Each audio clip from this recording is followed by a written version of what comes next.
You're listening to the Mind Over Finger podcast, episode number 168. Welcome to the Mind Over Finger podcast. Discussions on mindful music making, efficient practice, optimal performance, and building a purposeful life and fulfilling career. I'm your host, violinist, and certified performance and life coach for musicians, Dr. René Paul Gauthier. Hello, everyone. I hope you're doing amazing as you're tuning in. This is the third episode on the topic of mastery, and we're inspired by the work of George Leonard for this series. And today, we're diving into an important topic. We're going to be exploring why resolutions often fail and how we can overcome challenges on this road to mastery. So, if you're tired of setting resolutions only to see them fizzle out, this episode is for you. I don't know about you, but I love resolutions. I get excited so easily. Everything feels possible before I get started. There's so much hope, so many things I want to do. And I always think I'm going to have this crazy iron motivation and drive. It's going to look like a movie montage with some 80s music playing in the background. I'm going to learn all the Paganini caprices this summer. I'm going to finally memorize and perform all the Bach sonatas and partitas. Or if I played a different instrument, it might sound like I'm going to arrange the Art of the Fugue for solo flute, or I'm going to record the Chopin anthology. Have you ever been there? Maybe you have some crazy goals, but maybe you also have simpler goals. Mine sometimes sound like I'm always going to be on top of the repertoire and I'll never have to cram a symphony program the day before the first rehearsal. I'm always going to be super prepared before the cycle begins. Have you ever said that? You recognize yourself? Big or small, it seems that we're not always able to achieve all of those goals. Well, if you're sometimes struggling with keeping resolutions, I'm with you on this. Personally, I've set countless resolutions in the past, only to lose momentum after a few weeks or give up altogether. It can be very frustrating and disheartening, right? But through my own journey and experience and lots of coaching and learning along the way, I know that there's a better way to approach resolutions. And I don't always achieve everything because I still want to do too many things, but I know how to go after the things I really want. So, if that sounds good to you, let's dive in. Why do resolutions fail? Well, there are many valid reasons why it's hard to stick to resolutions and make it to the finish line. So, don't be too hard on yourself. As George Leonard puts it, we often fall into common traps, and they are common for a reason. We all do it. We set unrealistic goals, we lack a clear plan, and we don't address the underlying mindsets or habits that are holding us back. We get caught up in short-term motivation, but we often lack the staying power for long-term success. Can you relate to that? You want to learn an entire set of etudes, but you have a busy rehearsal and commute schedule. Then in the evening, you're tired and hungry. Your body and mind need rest. And there's so much music to learn for the next gig, and so much laundry and groceries and errands and taking the kids to their activities and life, basically. There it is, in a nutshell. There's so much life getting in the way. And even if you get started on the project, it turns out that the etudes are much more difficult than you remembered, and you would have to work on that one technique first, and refine this one skill, and fix that one old bad habit, and change your vibrato, and yada, yada, yada. Sounds familiar? And another very powerful element at work is what George Leonard calls homeostasis. Homeostasis is a very complex process, but put simply, it's our natural tendency and desire to maintain a stable and balanced internal environment. Basically, we want to stick to what we know. And we experience this at the physical, intellectual, and emotional levels. When we try to make changes, such as sticking to new resolutions, our body and mind may resist because they're used to the old patterns. They want to stick to what is within the zone of comfort, what feels safe and familiar. Think about what happens whenever you try to change anything related to your technique. Oh boy, how quickly we want to go back to what feels comfortable, right? Or how about sticking to a new workout regimen that has you out of breath within seconds? The odds are usually not great. New resolutions disrupt our usual patterns, so we must expect inner and outer resistance and backlash. George Leonard himself said, "Mastery is not about perfection. It's about a process, a journey. The key to mastery is action, sustained effort over time." So instead of focusing solely on the end result, let's shift our mindset and embrace a mastery approach to resolutions. It's about the journey, not just the destination, as you've heard me say in the past few episodes. So, how can we adopt a mastery mindset and build sustainable habits? Well, George Leonard offers great strategies to do this. The first one is to be aware of how homeostasis works, to expect the resistance, to expect the disruptions, to welcome them, to, as he says, bear in mind that an entire system has to change when any part of it changes. Again, how did it feel last time you tried to change your vibrato or your embouchure or your bow hold? Feels great and exciting for about 5 minutes. Then it gets really awkward and annoying, and we have to really make an effort and think hard. So, know that you will need to show flexibility, patience, dedication, and the willingness to surrender to a process with all its good and especially its bad parts. And that's his second strategy. Be willing to negotiate with your resistance to change. Expect for the resistance to be proportionate to the size and speed of the change you're trying to implement.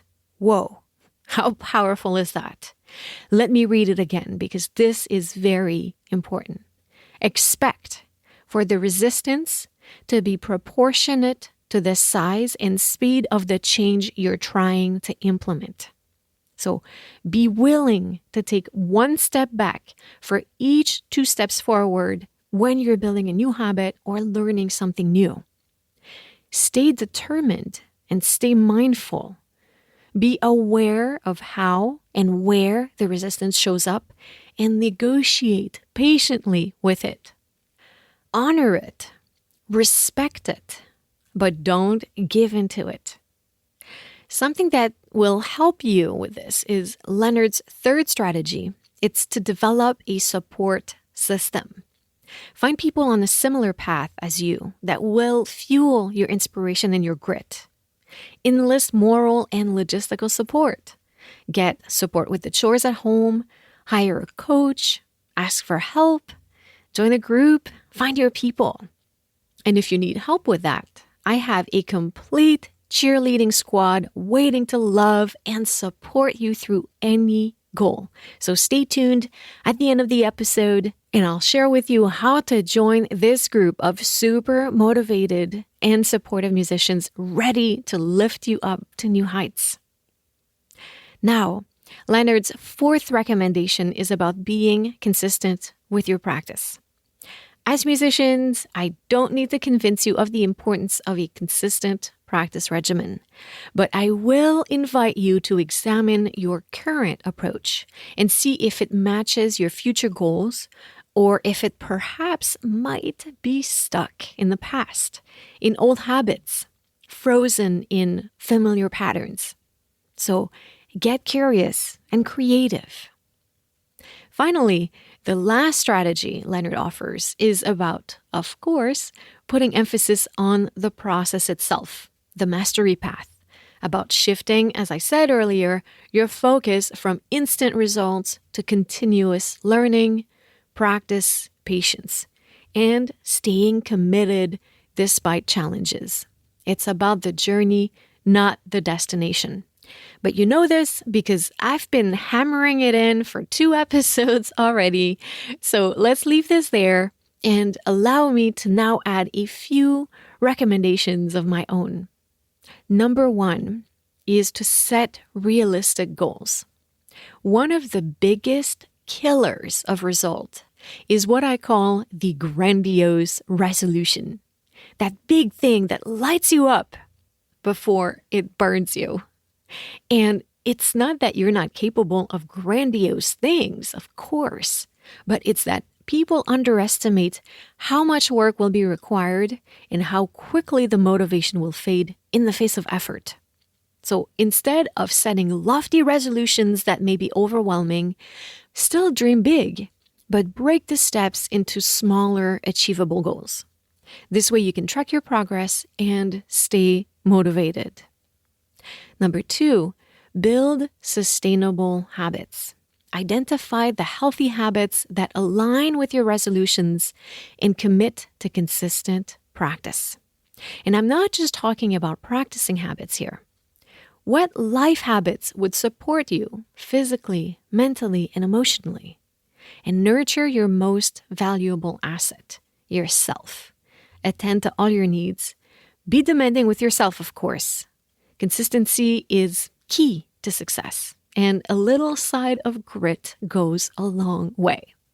But also, fuel yourself in every way possible with the things that will help you operate at the highest level. And speaking of operating at the highest level, I want to invite you to experience a powerful transformation with me this summer. As your dedicated coach inside the Music Mastery Experience, my life-changing, highly personalized group coaching program, I will help you leave behind the bad habits that sabotage your practice progress and develop the mindsets that can boost your practice into hyperdrive so you get more bang for your buck in the practice room using each minute to the fullest. I will help you learn repertoire faster and better than ever and understand exactly what works when it comes to performance preparation so you'll be walking on stage in your optimal performing state every single time, feeling super confident and ready to rock. And I will help you grow way beyond your perceived limitations. You're going to clearly see the possibilities that lay ahead. And I will be with you every step of the way as you take actions, get results, and gain confidence. And as I told you earlier, inside the Music Mastery Experience, you're going to find a built-in support network of motivated musicians ready to inspire and lift you up. So, whether you're looking to win your first job, grow your current career, or create your dream life, we are there for you. So visit mindoverfinger.com today to find all of the information about the Music Mastery Experience and book your free conversation with me to start planning your mastery journey. And don't delay. My schedule is filling up and I only accept 20 musicians in the program. Also, I have amazing bonuses that you're going to want to grab before they go away on April 30th. So don't wait. Go to mindoverfinger.com right now and book your conversation with me today. I can't wait to speak with you. So as we wrap up, I want to challenge you to take action. Choose one resolution that's important to you and apply the strategies we discussed today. Set realistic goals, focus on continuous learning, build sustainable habits, find a support network, and stay committed. Understand that resistance will show up physically, mentally, and emotionally, and learn to lovingly negotiate with it. And remember, mastery is a journey, not a destination. So be patient with yourself and keep pushing forward. And ask yourself these questions to gain clarity on how to approach your next resolutions. What are some common reasons why my past resolutions may have failed? How can I address those challenges moving forward? How can I adopt a mastery mindset and focus on continuous learning, practice, and patience rather than instant results when it comes to my resolutions? What does that look like for me? What sustainable habits can I incorporate into my daily life to support my resolutions? How can I ensure my consistency, accountability, and self-awareness in building and maintaining these habits? Okay, this is what I have for you this week, my friends. Reach out. Let me know what insight this episode brings for you. And don't forget to check out the Music Mastery Experience at mindoverfinger.com/mme. Much love going your way, and à bientôt!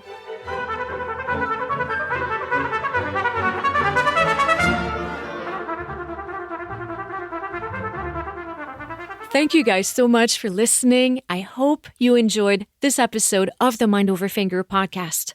If this content was helpful for you, please share with everyone you think could benefit from it. Take a screenshot, share on social media, and tag me. I'm Mind Over Finger everywhere.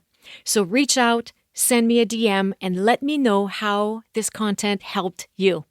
Let's keep the conversation going. As always, I have all the information related to this episode in the show notes.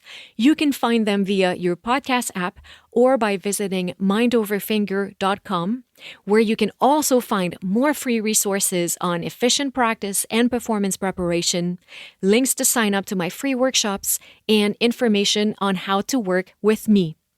Don't forget to sign up for my newsletter to receive your free guide to a productive mindful practice, transcripts from the Mind Over Finger podcast episodes delivered to your inbox every week, and more. Also, join the Mind Over Finger Facebook community, my private group, for access to my live videos and to exchange with a community of like-minded musicians. So, make sure you're subscribed to the podcast, and if you have specific questions for me or my guests that you would like answered in an episode, share them with me using the link in the show notes or send me a DM on Instagram or Facebook. That's it for today. Again, thank you, and à bientôt!